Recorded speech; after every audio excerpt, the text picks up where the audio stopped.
Fantastic. Thank you. So we will go ahead and kick things off. And thank you everyone for joining us today for our March webinar, where today we are going to be talking about some of the new and updated tools that GPI has been working on that hopefully can really act as great resources for local governments as they're moving towards transportation electrification and getting new initiatives started. We also have the opportunity today to hear from one of my colleagues, Rebecca Heisel, who folks are probably familiar with, who's also going to present on a exciting opportunity coming up, and that'll be in just a moment here. Bit more about what we will be covering today, kicking things off with our usual welcome and icebreaker introductions, then going into some of the housekeeping and program updates. Building off of that, we do have an exciting update on the Charging Smart program. So we are going to take a little bit of time today to just review the basics of the Charging Smart program, not going super into depth today, but trying to get people an opportunity to kind of jog your memory if it's been a while since you've been looking at the Charging Smart program and diving into some of those actions. After that, we are going to be covering a couple of resources that are either out currently or about to be public for local governments and really anyone that could make use of them. I'm going to be doing a quick little demo of some of those tools, after which we will open the floor for some Q&A for folks. So, I believe most folks have already done so, but if you haven't yet, if you could go ahead and change your Zoom name to include the city and state that you're here representing, just so that folks in the chat have the opportunity to kind of know what geographies are being represented and know who all is on the call today. And once you've finished up that, if you'd like to answer this following icebreaker in the chat, being, are there any tools or resources that you have found especially helpful when it comes to your own transportation electrification work? So this could be something that you found through the Charging Smart program or something GPI pointed you in the direction of, or something you found on your own. Just thinking of tools that maybe you have found to be super helpful that others on the call today might also get some benefit from. And as folks are changing their Zoom names and throwing answers into the chat, I do want to turn the time over to my colleague Rebecca, who's going to present on a new cohort opportunity that will be coming up.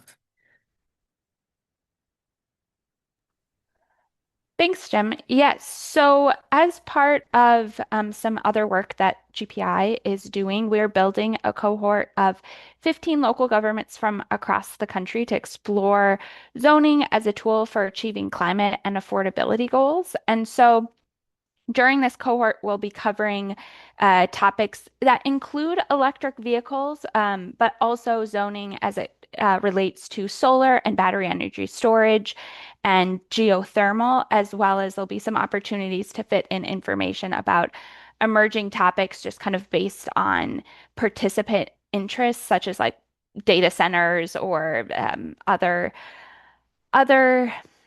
other emerging topics that might be of interest to participants. And so it's a very focused cohort. The first kickoff meeting is starting in early April, and then the cohort will conclude in mid-June. And we'll have during that time, we'll have five different cohort meetings where we'll cover each of those different topics. And during the cohort, participants can expect to have a bit of homework that will involve doing an initial review of their current zoning code using the tools, templates, and considerations and best practices that are provided during those cohort meetings. But then there'll also be opportunities to meet with GPI staff for individualized assistance based on those topics via office hours and one-on-one meetings to answer any questions that you might have about your specific context. And so then at the end of the cohort meeting or at the end of the cohort, participants can expect to have GPI will take those initial reviews of the zoning codes that participants do on their own, and will take it, provide feedback, add additional information that might have been missed in those initial reviews, and then we'll create a formal sort of memo with that encapsulates all of the information that was discussed during the cohort. So should be a really, really interesting and kind of in-depth dive into how communities can advance your own climate goals and affordability goals using your zoning code. And this, I should mention that this cohort is at no cost to participants, but because it's at no cost, we can only accommodate 15 local governments. If you have interest, I'm going to put in the chat right now a interest form, and if you would fill it out, and um, then we will get in touch with you in terms of next steps. If this is something that's of interest to you, but maybe you don't have time from April to June to participate, still go ahead and fill that out because for the groups we have quite a bit of interest. So for the groups that don't get selected to be a part of the cohort, we will still be providing all of the resources that come out of the cohort to people who fill out the interest form. So uh, if you have interest but maybe don't have capacity to participate at this time, still go ahead and fill out that interest form and uh, and you'll still have access to that information. I'm seeing in the chat, Ryan. Sorry, I didn't put it in the chat. I got distracted by my own talking, so I didn't put it in right when I was said I was going to. So it should be in there now. Let me know if that link isn't working. But yeah, excited to have this opportunity for you all, and feel free to reach out as well. I'll put my email in the chat if you have any questions about it. But I think that's it, Jem, unless there's other questions in the chat. But looking forward to a good group. Yeah, very exciting opportunity. Thank you, Rebecca. And I guess I'll just pause right there for just a moment to see if there's any immediate questions from folks. I don't have access to the chat currently, but if there are questions, I know Rebecca's going to hang out for at least a little bit. And if you either want to come off mute now or throw those questions in the chat, either works. And again, as Rebecca mentioned, she will be able to provide her email address, which is also going to be included in our follow-up content, as well as the link to that interest form that Rebecca provided. We can also provide that in our follow-up email. So plenty of opportunities to get involved in this if your community is eager to. Good question. So, Jem, there is a question in the chat asking, can multiple team members participate per city, or should we only have one apply? Yeah, if there's a couple, uh, if there's some people in your community that you think would be good to participate as well, um, I'll leave it up to you if you want to share it with them and have them apply as well. We would consider you are participating as like one community. And so I think whatever way works easiest for you. If you just want to apply on your own and then invite them as it makes sense to these cohort meetings, or if you want to share it with them individually, either way works. Awesome. Yes, thank you again so much, Rebecca, for being here to present on this today. So, exciting new cohort opportunity and a bit of an older cohort opportunity, so to speak, but something that's being revitalized is kind of our next topic in our program updates, which is a little bit of an update on the Charging Smart funding and reinvigoration. So, folks that were here a couple of months ago when we gave another update might remember that about 2 or 3 months ago, we learned that IREC, who is the lead of Charging Smart, was part of some legal challenges to the cancellation of some clean energy funding, which included Charging Smart. And at that point in time, we found that that lawsuit was successful and that uh, according to the courts, that funding would have to be reinstated immediately. If you'll remember, at that point in time, we were still being a little bit cautious, not knowing if there would be any appeals of that decision, not knowing exactly what that would mean on the ground. But now we have a bit more information and a lot more clarity. At this point, the DOE has been paying out its various contracts and invoices, so IREC and GPI feels much more confident now in going full steam ahead with the full-on Charging Smart reinvigoration. For that reason, we now have all of our program partners being actively re-engaged and having them engage with local government participants that are already participating in the program prior to the loss of funding, but also starting in on recruiting new communities. So really what we know now is that the funding timeline we have is through 2027, June 2027, if I'm remembering correctly. So all the information we have now indicates that we will be funded through that point in time. So really trying to make the most of that time. And we also recognize that it has been a while since the full program was really up and running at 100%. So if your community or you yourself is maybe not remembering exactly where you are at within the Charging Smart program, or if you're one of the many communities that we have been engaging since the Charging Smart program kind of took that pause, so you may not have actually been involved directly in that program. We do always offer up the opportunity for one-on-one meetings with GPI staff. In that meeting, we can either refresh your memory of where your community currently is in the program, or kind of give you the rundown of what exactly the program looks like and help you to understand if your community is just getting started, kind of what the next steps are in getting enrolled in the program and kind of kicking it off. So, really exciting stuff there. We're very excited to be kind of full steam ahead, which actually brings us to our next point in the agenda, which is just a little bit of a Charging Smart program overview. Now, we're not going to go into hyper detail today, in part because in April and in May, there are plans to do Charging Smart 101 webinars. In April, that will be led by IREC, and then we may potentially be doing one in May for folks that couldn't make that first 101. But in each of those webinars, we'll go into much greater detail. So today, really just high level overview, again, to jog some folks' memories, and if you haven't participated in the past, to kind of prime you for potentially participating and maybe for those Charging Smart 101 webinars coming up. So first and foremost, at a high level, Charging Smart is a technical assistance and recognition program intended to help local governments facilitate transportation electrification through the adoption of EVs and the expansion of EV charging. Important to note that this is a no-cost technical assistance program, so local governments are not required to provide any upfront costs in general to pay for these services. Now, Charging Smart was built off of the success of SoulSmart, which is Charging Smart's kind of sister program and precursor that led to its design.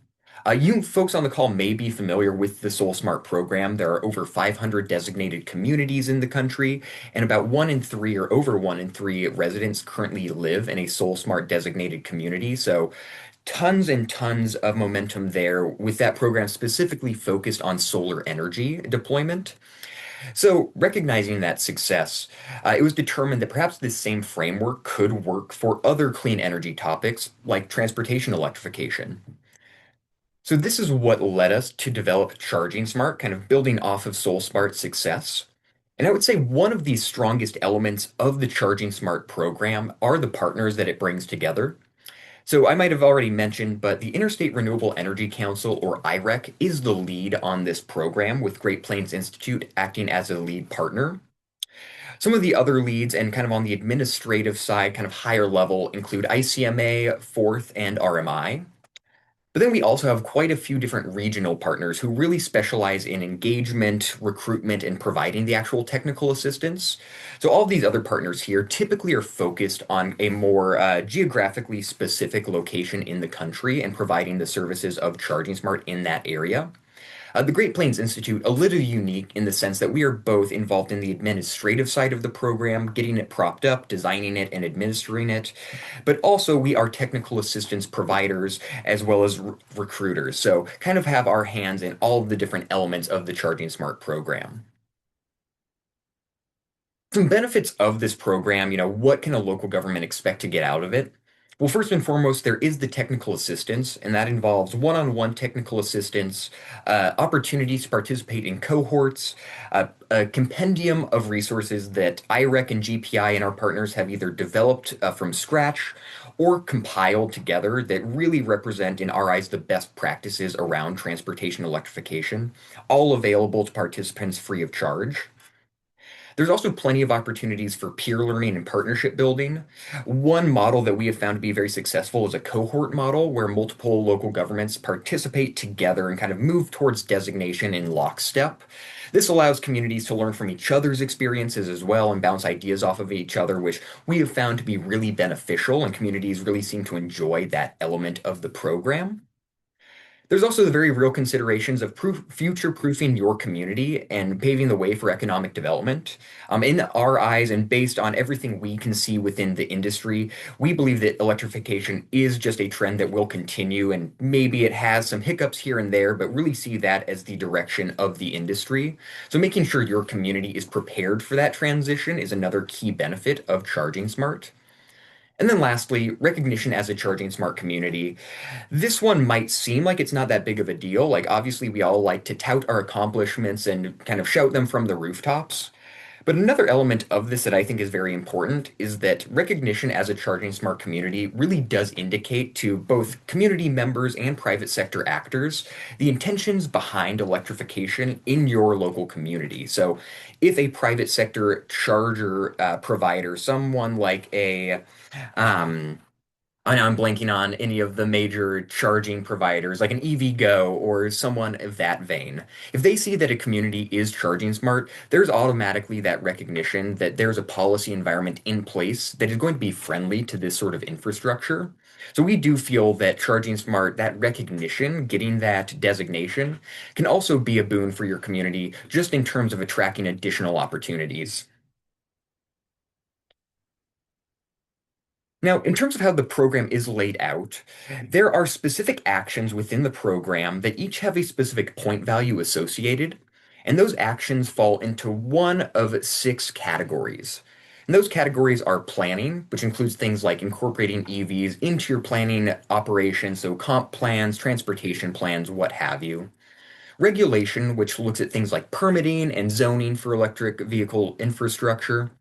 Utility engagement, which really focuses on partnering with your utility, recognizing that utilities are going to be a key partner in any electrification initiative.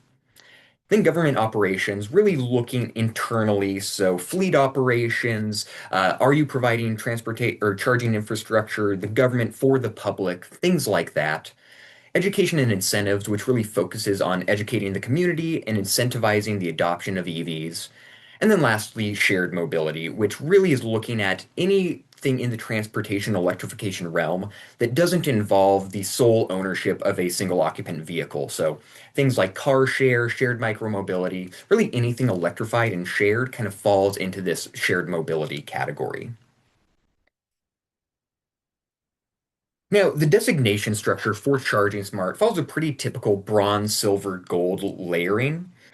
Important to note that if your community, say, was wanting to go for silver right off the bat, they would still need to complete all of the requirements of the bronze designation as well in that same kind of push towards silver. So each of these are meant to be additive, kind of building upon one another. So oftentimes, steps that are required for the bronze designation level are actually going to set the stage for actions that are required for silver and gold designation.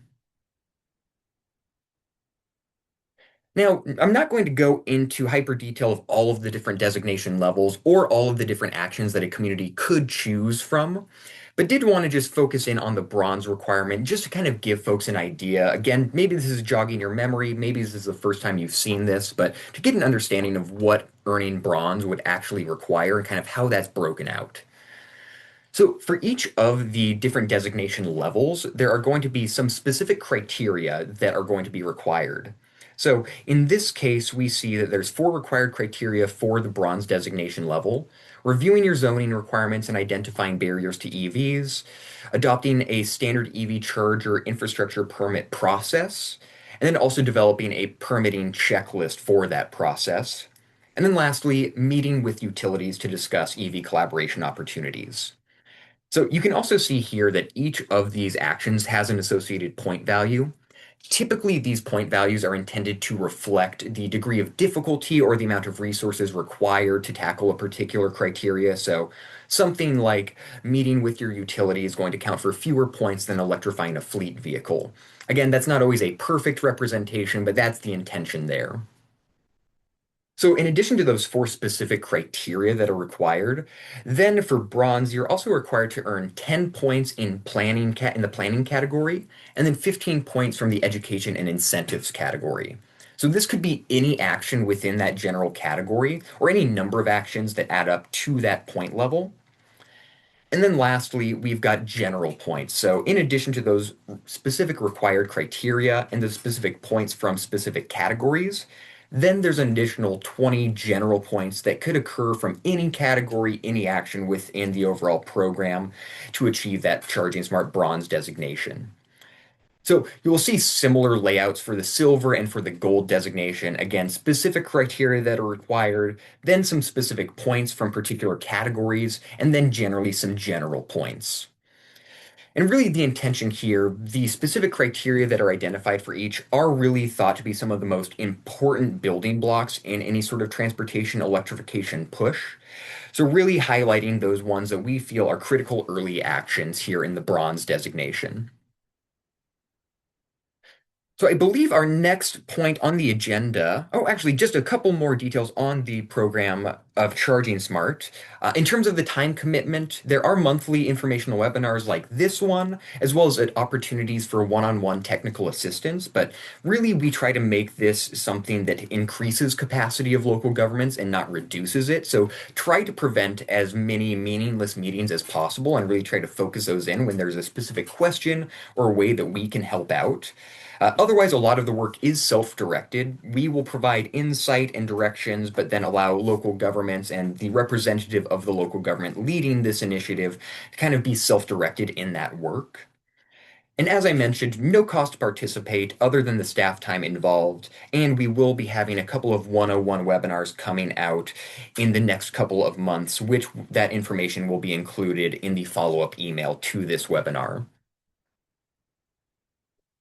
Our next items on the agenda is diving into some of the transportation electrification tools that we want to highlight today, but I did just want to take a brief moment to pause there, just see if there was any chat that had come up, any folk or anything that had emerged in the chat. I'll just check that real quick to see. I'm not seeing any questions currently about the Charging Smart program overall. So I think we can move on. But if there are any specific questions on Charging Smart, feel free to toss those into the chat. And of course, we will have our Q&A session at the end of this meeting, which will allow us to cover any questions that come in between now and then. All right, so moving into the next section of our webinar today, which is looking at some of the new and updated transportation electrification tools and resources that GPI has been developing. The first set of resources that we want to highlight today are going to be a set of transportation electrification playbooks that our Charging Smart team has been developing. And these playbooks actually build on some past work that our team did for the Wisconsin Local Government Climate Coalition, who GPI was contracted to work with to develop guidance on accelerating transportation electrification specifically for Wisconsin communities. The final deliverable of this was the Wisconsin Local Government Transportation Electrification Playbook, which really was intended to help support communities at any stage of their transportation electrification journey and was developed using Charging Smart best practices. So we'll touch a little bit more on that in the next couple of slides, but just want to highlight that the best practices that were developed for Charging Smart really did inform this body of work and then the subsequent playbooks that we're highlighting today.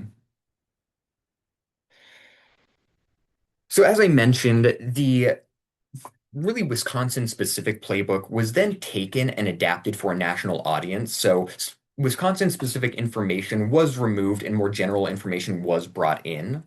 Also, we did bring in quite a few additional examples that weren't from Wisconsin, really spreading out the number of examples we're highlighting within these playbooks.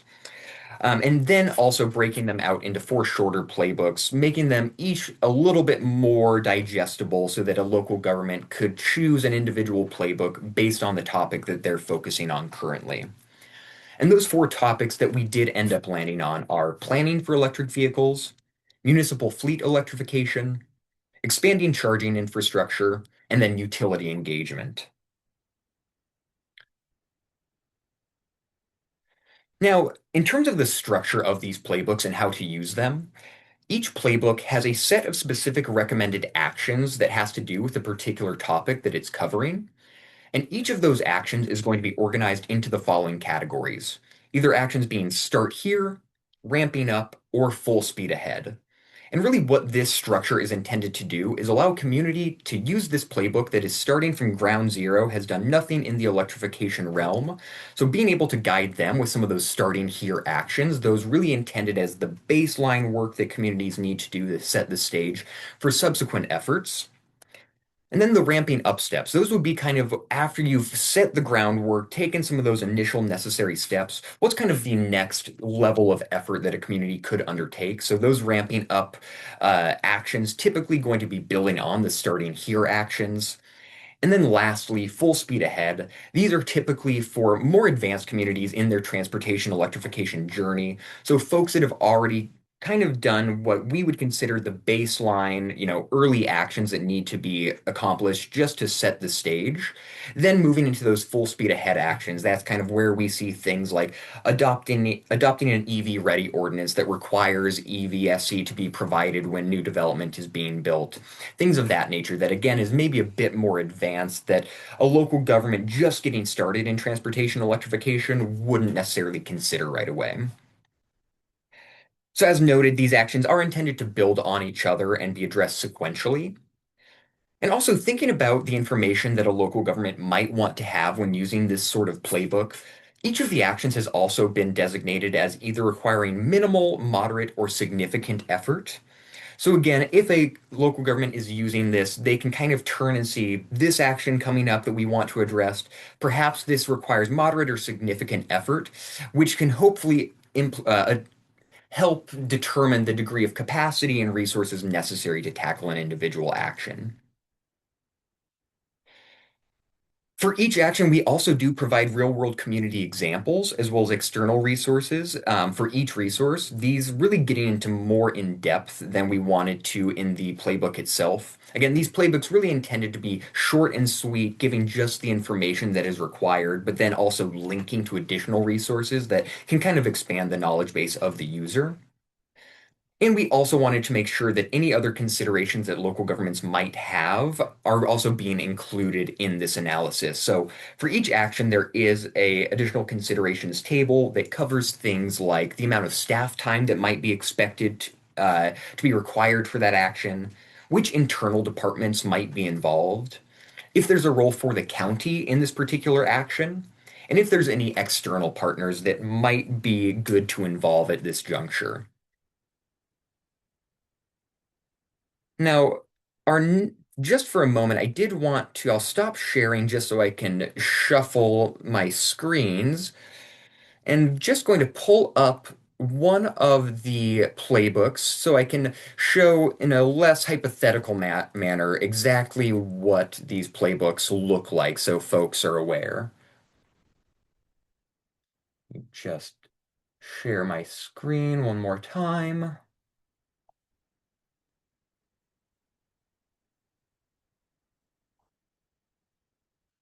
So the particular playbook that I have open right now is the playbook on expanding charging infrastructure. And just to note that each of the playbooks follows the same format, so the kind of structure is going to remain the same, as well as some of the boilerplate background information will be the same in each playbook. But as we're moving through, again, we will include definitions that are important for basically any of the actions described in the playbook, acknowledging the past work with Wisconsin Local Government Climate Coalition. And then really just some background information on the playbook and its structure. But really I want to highlight here is actually getting to the meat of the playbook to kind of show exactly how that works. So here, kind of getting to the first action recommended in expanding charging infrastructure, we can see again, this action is designated as a start here action, meaning this is going to be one of the first things a community should be considering. And that action being conduct a zoning review to identify EV barriers. Now, folks that are familiar with the Charging Smart program, probably this sounds familiar to you. This is drawn directly from one of the requirements in the bronze level designation. And actually, in the playbook, you'll see that whenever a particular recommended action relates directly back to the Charging Smart program, we will indicate it with a call out here. I also should have mentioned, apologies if you see any artifacts currently in this document. These are just about ready for publication, but we decided to give a little sneak peek today, which still includes a couple of artifacts, so apologies for that. But for each action, you're going to have a general description of exactly what that will entail, followed by some resources and assistance that can kind of fill in the gaps that perhaps a community might still need, like in terms of questions they might have about the actual process. And then additional implementation considerations. I will note that other specific actions will have community examples as well. Just in the case of this example, not exactly being able to point to a review of another community's zoning code, since those typically aren't made public. But again, here we can see these additional implementation considerations, in this case saying that this particular action is identified as being fairly minimal in terms of its degree of difficulty and requiring pretty minimal staff time. Then also identifying potentially the planning and zoning departments as those that should be involved. And then lastly, a little bit of information on how the county could potentially either be involved in this action or if there's kind of a county version of this action that could be pursued. Then I won't focus as much on the next action here, but just highlighting that then we still have another start here action. So another pretty early action, this one being establishing a best practice-based permitting system. Again, we have the call out to the Charging Smart criteria that this action relates to. And on this particular example, you'll see that we then also include some community examples. This being something that we heard a lot in our initial work with Wisconsin Local Governments Climate Coalition, that having actual examples of local governments having done these actions was actually one of the things that folks wanted to see more of. Just actually, how is this done in person in real life? So made sure that there's a ton of examples throughout the entirety of this playbook and each of the various playbooks. I'm not going to belabor, though. These will all be available to folks, I believe, starting either late this week or potentially early next week. So we will be able to share those as requested. And if folks are interested, we would also be able to conduct, I would say, longer webinars specifically on some of these playbooks, if that would be of interest, kind of going into more depth of each of the actions and spending a bit more time in the playbook. So, but for the time being, I will stop there because there is one other very exciting tool that we are excited to present on today.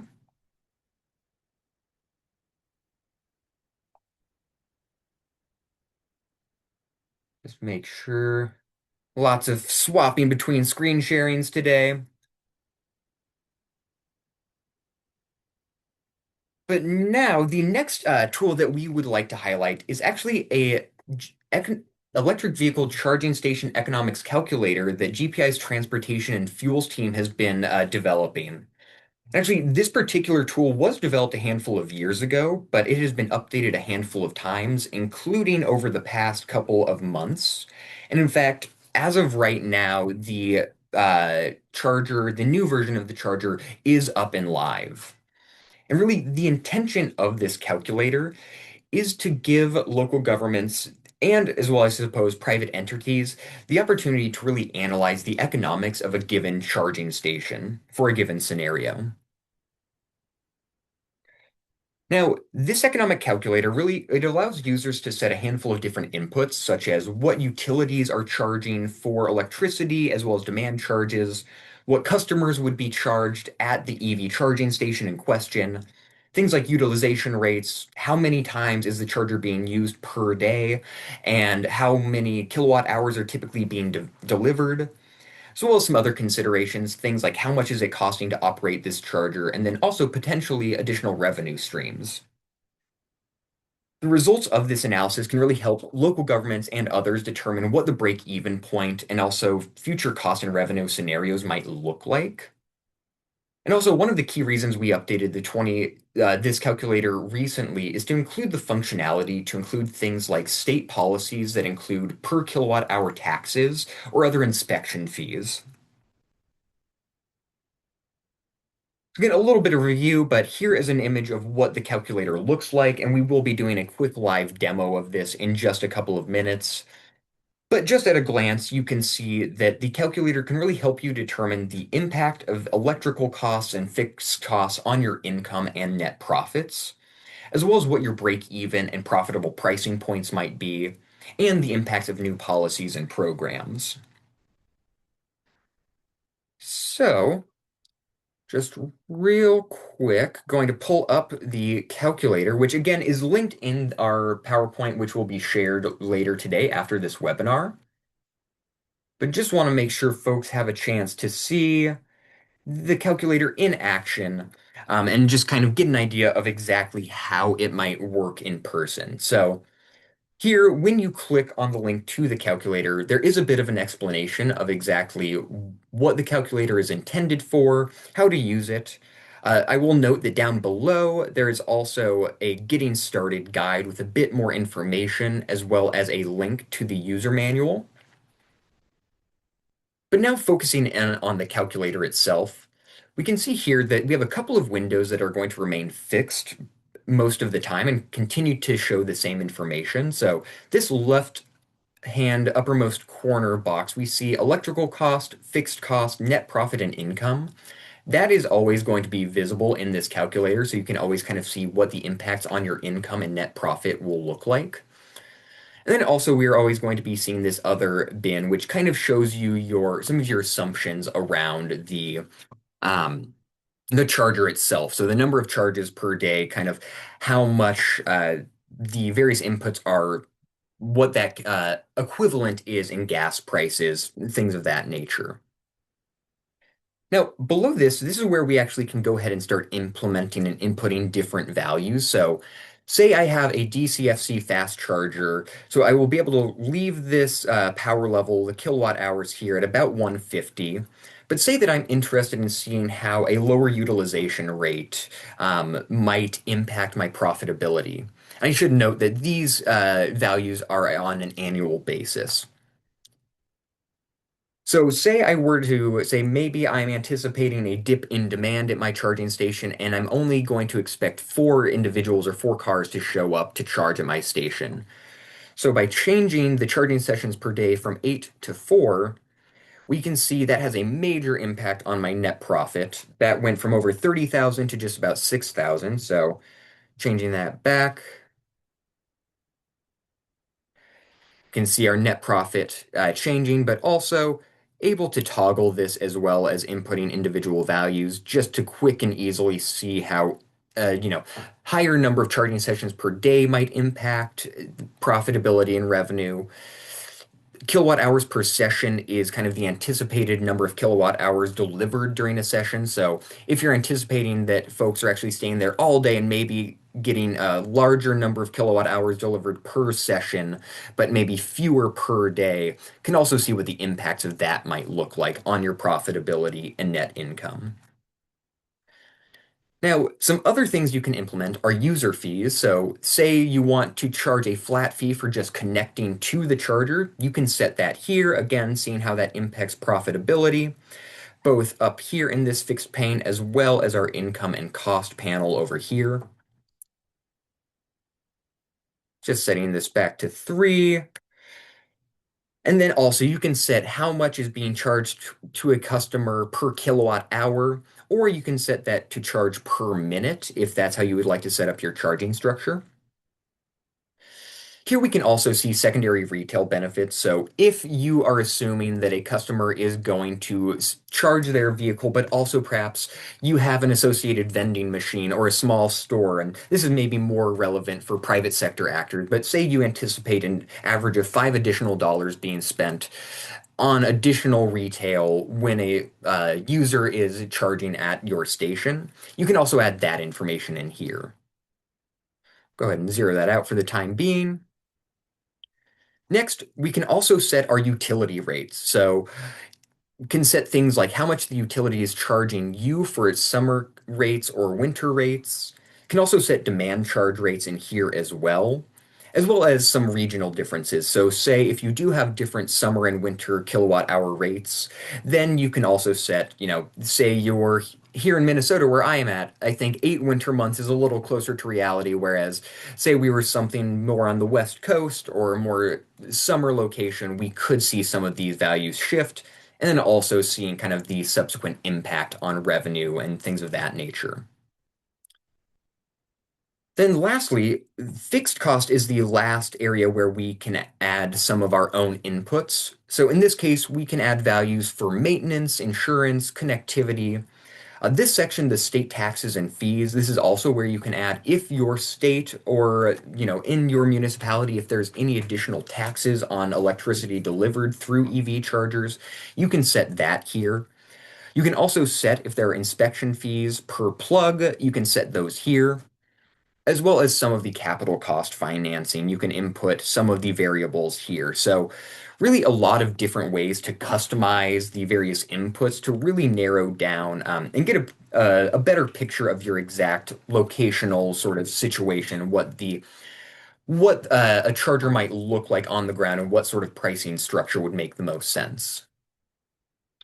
Now, here on the right-hand side, we've been looking at this income and cost graph. But we also have a couple of additional views. So in addition to income and cost, we can look at the cost components.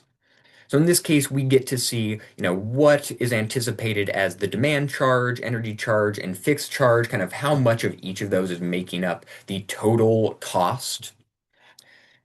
And here you can see it's actually broken out into number of charges per day. So we can see that as we go up in number of charges per day, we are seeing a general increase in cost as well, which makes sense with those variable costs.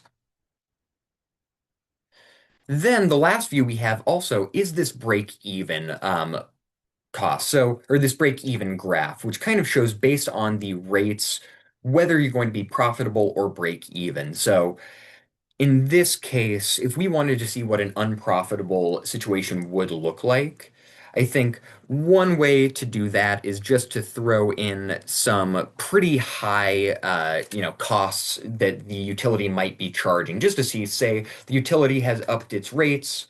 It's now 15 cents per kilowatt hour, and we can see that bubble moving slightly. Let's see if Yeah, sometimes you need fairly dramatic changes to actually shift that dot too dramatically. But here with demand charges, we can see that by increasing those, we are making it less likely that we're going to break even or turn a profit. So again, I think this is a very useful view, especially for local governments who we've been speaking with that perhaps installed electric vehicle chargers at one point in time, but are now interested in how they can either move on from a free pricing system and start charging for the electricity provided, and if they do so, how to make sure that they are not necessarily supplementing use and that at least the costs are being covered.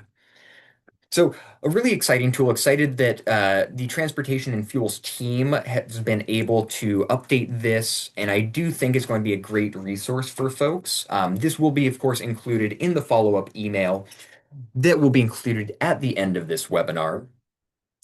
But in total, just this combined with the playbooks that we covered a little bit earlier, hopefully going to be giving local governments a lot of additional information and resources that can help along, especially as the Charging Smart program is getting reinvigorated. We kind of see both these tools and the reinvigoration of the Charging Smart program as really working in lockstep together. So very excited about that opportunity to continue to build on all of these great tools and hopefully work with local governments to implement them. Now I'm going to stop sharing one last time and bring back our slide deck.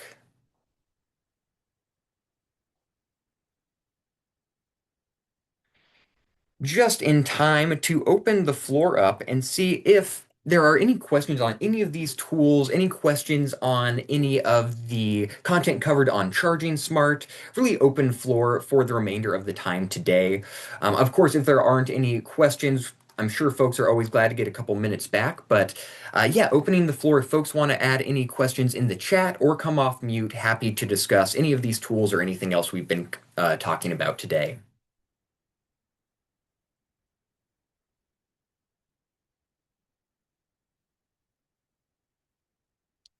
Just make sure I'm keeping an eye on the chat.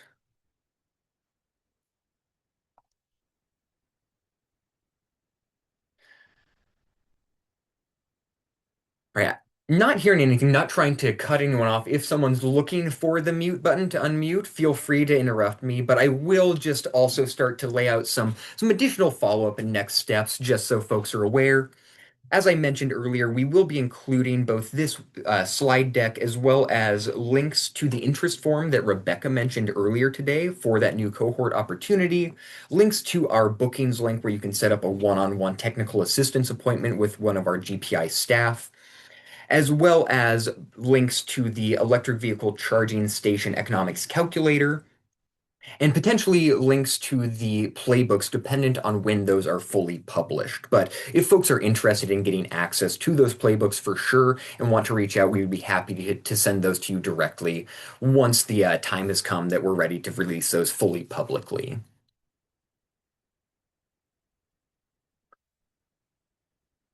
All right, still not seeing anything coming in the chat. Oh, here we go. Okay, here's one from Kayla. Easiest easiest way to determine what the EV charging utility rates are. That is a really good question. And I think anyone that's been involved in local government and working with utilities, it's probably going to be an answer you expect that's not incredibly satisfying, but it depends. I think we've worked with utilities where that information is made very readily available and very easy to find. Worked with other utilities where really you did have to instigate a conversation to start to get more information, specifically about what would be charged in this sort of use case. This may be the sort of thing, though, that if presumably, your local government has a existing relationship with your utility provider, this, I think, is a great opportunity to actually start conversations with your utility to find out if there's any appetite for, say, reducing demand charges or smart charging programs. Um, so I'd say just speaking with your utility to determine A, if they what their rates are, as well as if they've got any specific programs or things going on specifically for EV charging, which is the case with some utility providers. Just really depends on kind of where you're located and what your particular utility is offering.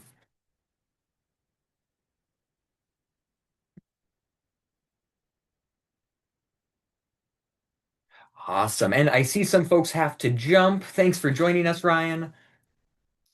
And going to pause a moment for any other questions that might come up. We do have 10 minutes left till the top of the hour, but if nothing else is coming up, I do think folks can have that 10 minutes back in their day. We will be following up with the follow-up information I just mentioned. And yeah, thank you so much, folks, for joining. Really excited to be able to talk about these new tools with y'all, and hopefully that you all find some use in them moving forward. So thank you.